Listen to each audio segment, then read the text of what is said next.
Students, जैसा कि आप लोग सारे जानते हो कि क्लोज टेस्ट की वेटेज बहुत ही ज़्यादा होती है किसी भी बैंकिंग एग्जाम के लिए, क्योंकि आपको एटलीस्ट 5 क्वेश्चंस तो पूछे जाते हैं। और ऑलरेडी इसका क्लोज टेस्ट का पार्ट 1 हम लोग डिस्कस कर चुके हैं पिछले वीडियो के अंदर, एसबीआई की ही सीरीज के अंदर, जो डेली वीडियो सीरीज चल रही है हमारी एसबीआई की। और आज क्लास 2 है क्लोज टेस्ट की। एक और हम क्वेश्चन डिस्कस करेंगे इंटरेस्टिंग सा, जिसके अंदर भी 6 ब्लैंक स्पेसेस है। अगर आपने फर्स्ट पार्ट नहीं देखा तो उसको भी एक बार देख लीजिएगा, ठीक है। तो आओ जी, शुरुआत करते हैं क्लास की। सो एक ओवरव्यू लेना इंपॉर्टेंट होता है, ठीक है। आधे मिनट, 1 मिनट, 1.5 मिनट का जितना टाइम आप लगाना चाहें, मैक्सिमम आप 1 मिनट की टाइम लिमिट लेके चले कीजिए कि मुझे 1 मिनट के अंदर इसका पूरा ओवरव्यू ले लेना है एक बार, जिससे कि एक आइडिया हो जाए कि किस कॉन्टेक्स्ट में बात हो रही है, टॉपिक क्या है। और कुछ रिलेटेबल वर्ड्स अगर मेरे माइंड में आते हैं तो अगर वो मैच कर जाते हैं गिवन ऑप्शंस के साथ, तो उसके जैसा कुछ नहीं है, ठीक है। फिर तो एक्यूरेसी 100% हो ही जाएगी। टॉपिक है the rapid pace of technological advancement has been dash traditional industries. मतलब जो रैपिड पेस है टेक्नोलॉजिकल एडवांसमेंट का, वो हैज बीन डैश, वो क्या कर रहा है ट्रेडिशनल इंडस्ट्रीज को, और क्रिएट कर रहा है साथ में अनप्रेसिडेंटेड अपॉर्चुनिटीज जो आज से पहले कभी नहीं देखी गई। Automation and AI are now pivotal in enhancing productivity. तो ऑटोमेशन और एआई जो है वो बहुत ज्यादा पिवटल हैं, बहुत ज्यादा इंपॉर्टेंट है, इंपैरेटिव है एनहांस करने में प्रोडक्टिविटी को। But their widespread adoption has sparked. अब बट आया तो कुछ नेगेटिव वर्ड होगा, क्योंकि पहले बात पॉजिटिव हो रही थी, ठीक है। तो उनकी जो वाइड स्प्रेड अडॉप्शन है हैज स्पार्क्ड डैश, तो उसने स्पार्क किया है डैश को over job displacement and widening skill gap. क्योंकि स्किल गैप, जिनके पास स्किल्स उतनी नहीं है एक्यूरेट, ऑब्वियसली अपनी जॉब वो खो देंगे। वाइल प्रोपोनेंट्स होते हैं जो लोग होते हैं, citizens, argue that technology will generate new roles. कुछ लोग ऐसा कहते हैं, लेकिन जो स्केप्टिक्स हैं, जिनको डाउट रहता है हमेशा, डाउटफुल जो लोग हैं, क्वेश्चन दैट दीज अपॉर्चुनिटीज में रिमेन, ये अपॉर्चुनिटीज शायद रहेंगी dash to those equipped with specialist knowledge, ठीक है। तो जिनके पास स्पेशलिस्ट नॉलेज है उन तक डैश रहेंगी। Moreover the integration of technology, इसके साथ साथ जो टेक्नोलॉजी की इंटीग्रेशन की गई in sector such as health care, finance and education has dash operational efficiency, उसने ऑपरेशनल एफिशिएंसी को डैश कर दिया है।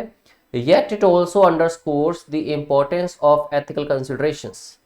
Issues such as data privacy and algorithmic biases dash challenges for regulators, emphasizing the need for frameworks that balance innovation with accountability.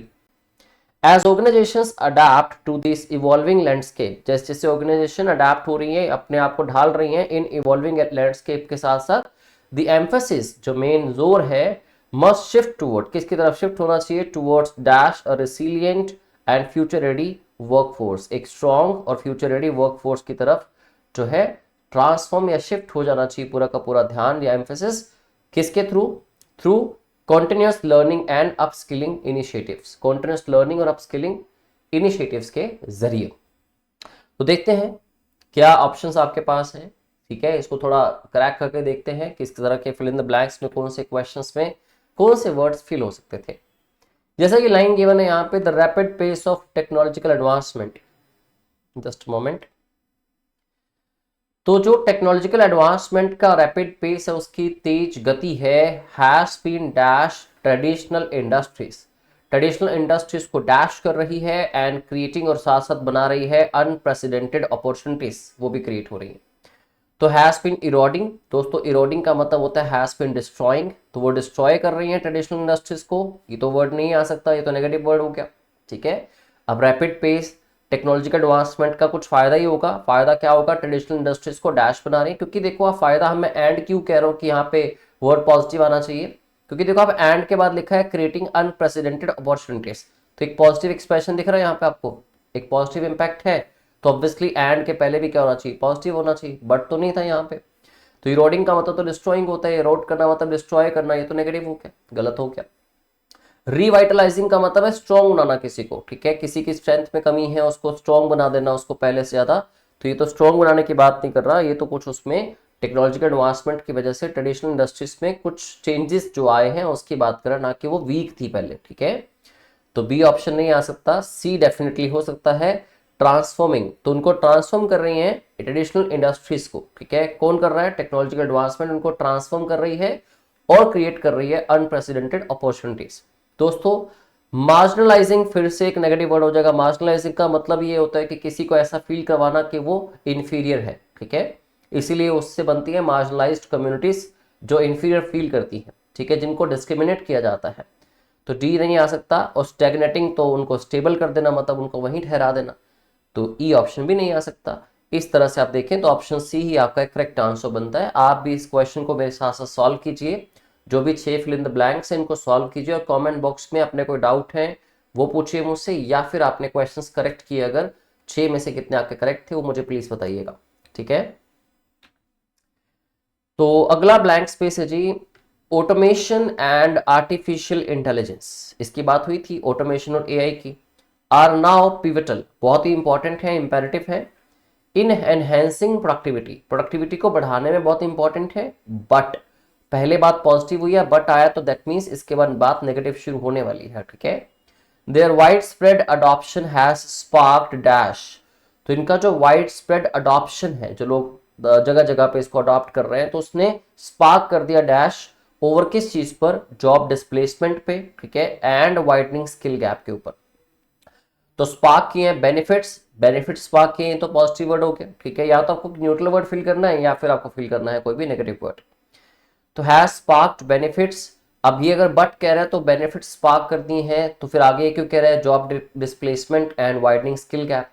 अब ये भी clear है कि इसने क्योंकि दो नेगेटिव वर्ड्स यूज कर लिए, displacement and widening skill gaps, ठीक है, नेगेटिव वर्ड्स यूज कर लिए, तो यहाँ पे आप कोई भी एक न्यूट्रल वर्ड फिल कर सकते हैं जो मीनिंग में पॉजिटिव नेगेटिव दोनों हो सकता है, राइट, क्योंकि नेगेटिव एक्सप्रेशन तो मिलेगा आपको जो बट के बाद आना चाहिए था। तो हैज स्पार्क्ड ऑप्टिमिज्म, तो ऑप्टिमिज्म मतलब पॉजिटिविटी स्पार्क तो नहीं हुई, ठीक है। तो वर्ड आपको ऐसा चाहिए जो न्यूट्रल इन मीनिंग हो, एक्सट्रीमली पॉजिटिव तो नहीं हो सकता क्योंकि बट के बाद एक्सप्रेशन नेगेटिव है। तो हैज स्पार्क्ड, इसने कंसर्न्स पैदा कर दिए, कंसर्न खड़े कर दिए। अब कंसर्न क्या होता है? चिंता का विषय होता है जो, ठीक है। आगे वर्ड है has concerned, has sparked support, support कर दिया इसमें स्पार्क ओवर जॉब डिस्प्लेसमेंट पे। सपोर्ट किस चीज की? और वैसे भी स्पार्क किया जाता है या फिर किस चीज पे बात होती है, रेज करना या स्पार्क करना, वो कंसर्न हो सकते हैं। सपोर्ट तो हम कभी भी रेज नहीं करते, स्पार्क नहीं करते, राइट। हैज स्पार्क्ड अपॉर्चुनिटीज, अब जॉब डिस्प्लेसमेंट के ऊपर कौन सी अपॉर्चुनिटीज हो सकती है? नहीं हो सकती। तो उसने कुछ सवाल पैदा कर दिए हैं जॉब डिस्प्लेसमेंट पे और वाइडनिंग स्किल गैप के ऊपर। तो हैज स्पार्क्ड कंसर्न्स, ठीक है जी। आई होप आपका भी आंसर ठीक हुआ होगा, साथ साथ आप सॉल्व कर रहे हैं। ऑप्शन सी आ गया आंसर इसका भी, ठीक है। चलिए तो आगे बढ़ते हैं।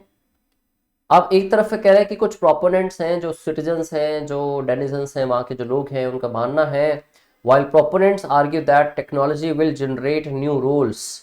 अब इनका तो कहना है कि टेक्नोलॉजी नए रोल्स जनरेट करेगी, पॉजिटिव एस्पेक्ट में बात हो रही है। स्केप्टिक्स जो है, स्केप्टिक कौन होते हैं? जो डाउट करते हैं, जो शक करते हैं, ठीक है, वो क्वेश्चन क्या करते हैं? वो अलर्ट करते हैं that these opportunities may remain, शायद ये अपॉर्चुनिटीज रह जाएं to those equipped with specialised knowledge, सिर्फ उन तक ही सीमित रह जाएं जो स्पेशलाइज्ड नॉलेज से भरपूर है, परिपूर्ण है, ठीक है। तो remain exclusive to, remain accessible to, remain restricted to, remain unavailable to, remain inclusive to।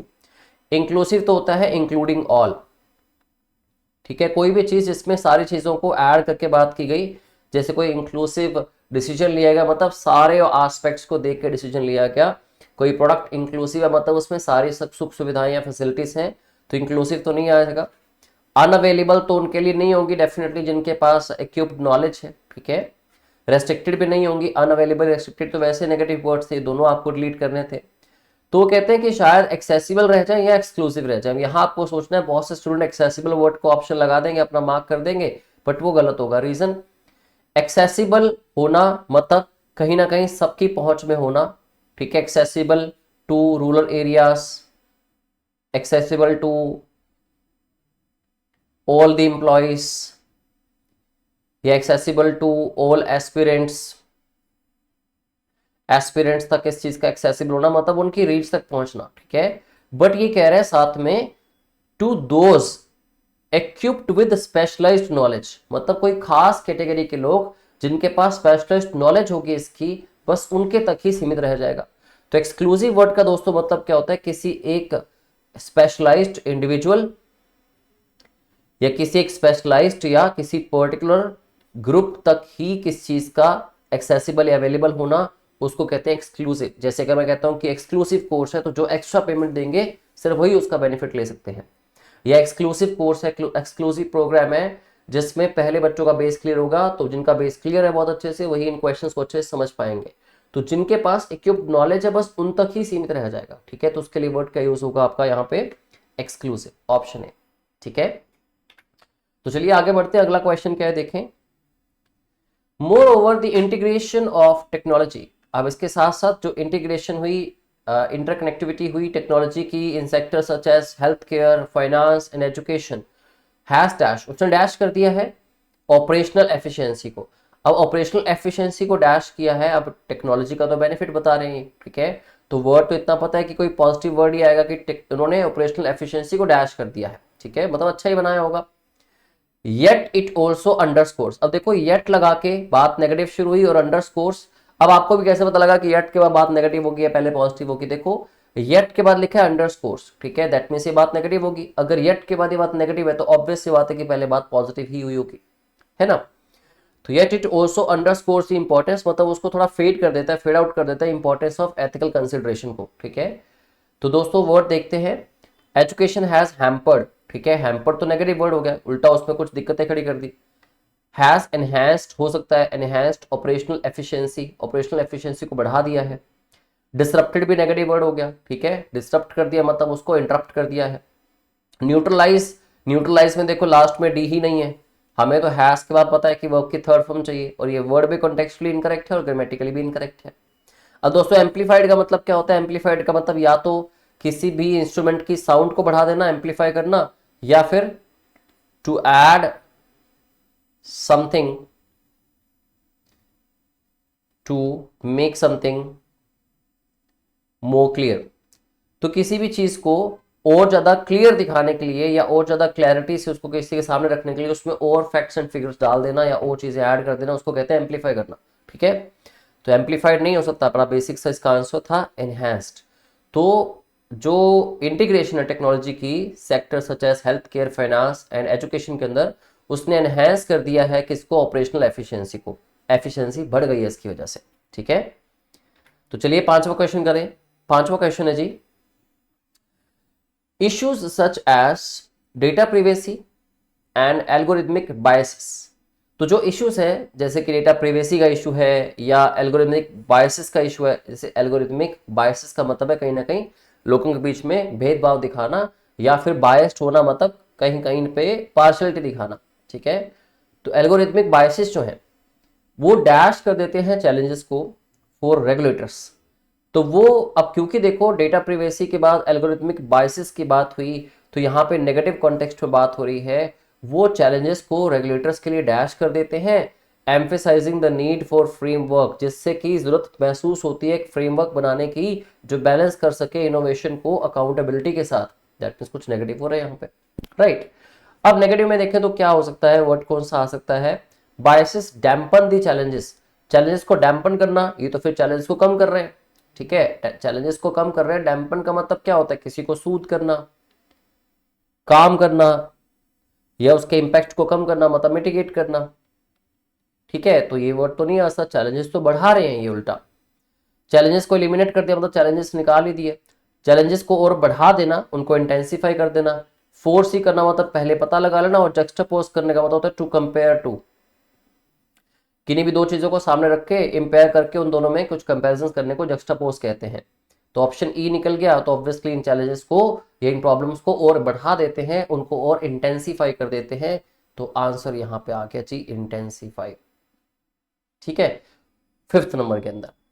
अब इसके आगे बढ़ते हैं, क्योंकि अब थोड़ा कॉन्टेक्स्ट का आइडिया लीजिए, पॉजिटिव मीनिंग आना चाहिए, नेगेटिव मीनिंग आना चाहिए, जब उसके अकॉर्डिंग आपको आइडिया आता है तो वर्ड के मीनिंग भी आपको क्लियर होने चाहिए, जिससे कि आप आइडिया लगा सको कौन से कॉन्टेक्स्ट का कौन सा मीनिंग आ सकता है, राइट। आगे बढ़े, अगर अगला इसका जो रिमेनिंग सेंटेंस है that is as organisations adapt to this evolving landscape. अब जैसे जैसे ऑर्गेनाइजेशंस अनुकूल बनती है इसके, इस इवॉल्विंग मतलब उभरते हुए लैंडस्केप के, the emphasis must shift, emphasis को शिफ्ट कर देना चाहिए toward dash a resilient and future ready workforce. Toward dash, किस करने के टूवर्ड, कुछ करने के टूवर्ड, क्या करने के टूवर्ड एक रेसिलियंट और future ready workforce through continuous learning and upskilling initiative. तो टूवर्ड रेसिस्टिंग, फिर तो कैसे हो पाएगा, ठीक है। तो टूवर्ड रेसिस्टिंग अगर आप कहते हैं तो रेसिस्ट करना एक resilient and future ready workforce को continuous learning and upskilling initiatives के थ्रू। तो रेसिस्टिंग तो एक नेगेटिव वर्ड है, नहीं आ सकता यहाँ पे। कल्टीवेट करना मतलब बनाना, टूवर्ड कल्टीवेटिंग, तो ध्यान शिफ्ट कर देना चाहिए कल्टीवेट करने की तरफ। क्या कल्टीवेट करने की तरफ, एक रेसिलिएंट मतलब strong and future ready workforce. Exploit करना भी नेगेटिव वर्ड हो गया। डिसॉल्व करना, खत्म कर देना, तबाह कर देना, या उसको बंद कर देना किसी कंपनी को, ठीक है, डिसॉल्व करना बंद हो गया, नेगेटिव। डिसरप्ट करना मतलब अगेन इंटरफेयर करना या इंटरप्ट करना। तो क्योंकि डिसॉल्व नेगेटिव वर्ड था, डिसरप्ट नेगेटिव वर्ड है, एक्सप्लॉइटिंग नेगेटिव वर्ड है, रेसिस्टिंग भी नेगेटिव वर्ड है, सिर्फ एक ही वर्ड तो पॉजिटिव था, दैट इज कल्टीवेटिंग, बनाना, ठीक है। तो इस तरह से आपको इन अप्रोचेस के थ्रू, मैं तभी कहता हूं थोड़ा कॉन्टेक्स्ट का आप आइडिया ले लीजिए जो भी आपके पास पैसेज गिवन है, उसके बाद थोड़ा आप सेंटेंसेस को जब ब्रेक करके पढ़ना शुरू करते हैं थोड़ा ये आइडिया जरूर ले लो कि बात पॉजिटिव हो रही है कि बात नेगेटिव होती है, ठीक है। कंजंक्शंस आपको हेल्प करती हैं इस चीज में। बात पॉजिटिव इंपैक्ट की है तो ऑब्वियसली वर्ड्स पॉजिटिव आपको चेरी पिक करने हैं, नेगेटिव एस्पेक्ट की बात है तो आपको नेगेटिव वर्ड्स चेरी पिक करने हैं, ठीक है। आई होप आपको समझ आया होगा जो भी क्वेश्चन हमने डिस्कस किए आज। फिर भी कोई डाउट हो आप कमेंट बॉक्स में मुझसे पूछ सकते हैं, और फिर भी आपको अलग से आप मुझसे डाउट पूछने हो तो आप मेरे व्हाट्सएप नंबर पे भी कांटेक्ट कर सकते हैं मुझसे 7009095513, ठीक है। इस पे अपने डाउट्स आप शेयर कर सकते हैं मेरे साथ, ओके। तो मुलाकात होगी आपसे अगले वीडियो के अंदर। Thank you very much and have a very good day ahead.